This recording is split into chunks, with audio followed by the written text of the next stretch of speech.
രക്ഷകനായ ഈശോയെ, ഞങ്ങളുടെ കുടുംബത്തിലെ ഓരോ ആൺമക്കളെയും ഞങ്ങളിന്ന് സമർപ്പിച്ച് പ്രാർത്ഥിക്കുന്നു. ഈശോയെ, അവരുടെ പഠനത്തെ, ജോലി മേഖലയെ, കുടുംബജീവിതത്തെ എല്ലാം നീ ഒന്ന് അനുഗ്രഹിക്കണമേ. ഈശോയെ, കുടുംബത്തിനും നാടിനും വലിയ അനുഗ്രഹമാക്കി നീ അവരെ മാറ്റണമേ. കർത്താവേ, ചില മക്കളുടെ വഴിതെറ്റിയ ജീവിതം കണ്ട് വേദനിക്കുന്ന ഒത്തിരി മാതാപിതാക്കളുണ്ട്. കർത്താവേ, അനുസരണയില്ലായ്മയും ആരോടും ബഹുമാനവും അനുകമ്പയുമില്ലാത്ത പെരുമാറ്റവും, എല്ലാവരോടും ദേഷ്യപ്പെടുന്ന സ്വഭാവവും, അങ്ങനെ തെറ്റായ കൂട്ടുകെട്ടലും മൊബൈൽ ഫോണിൽ അഡിക്റ്റുമായി തോന്നിയ പോലെ ജീവിക്കുന്ന ഒത്തിരി മക്കളുണ്ട്. കർത്താവെ, അവരെല്ലാം സമർപ്പിച്ച് പ്രാർത്ഥിക്കുന്നു. ഈശോയെ, അലസരായി തിന്മയിൽ മൊഴി ജീവിക്കുന്ന ഓരോ മക്കളെയും ഓർത്ത് പ്രാർത്ഥിക്കുന്നു. ഈശോയെ, ഓരോ ആൺമക്കളെയും വിശുദ്ധിയിലും വിവേകത്തിലും ആത്മീയതയിലും വളർന്നു വരുവാനുള്ള കൃപ നൽകണമേ.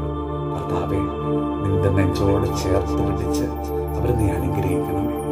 നമ്മുടെ കർത്താവ് ഈശോ മിശിഹായുടെ കൃപയും പിതാവായ ദൈവത്തിൻ്റെ സ്നേഹവും പരിശുദ്ധാത്മാവിൻ്റെ സഹവാസവും പരിശുദ്ധ അമ്മയുടെയും വിശുദ്ധ യോസേപ്പ് പിതാവിൻ്റെയും മാധ്യസ്ഥവും വിശുദ്ധ കുരിശിൻ്റെ സംരക്ഷണവും നമ്മളോടും നമ്മുടെ ഭവനത്തോടും നമ്മുടെ ഇന്നത്തെ എല്ലാ പ്രാർത്ഥന നിയോഗങ്ങളോടും കൂടെ ഉണ്ടാകുമാറാകട്ടെ, ഇപ്പോഴും എപ്പോഴും എന്നേക്കും.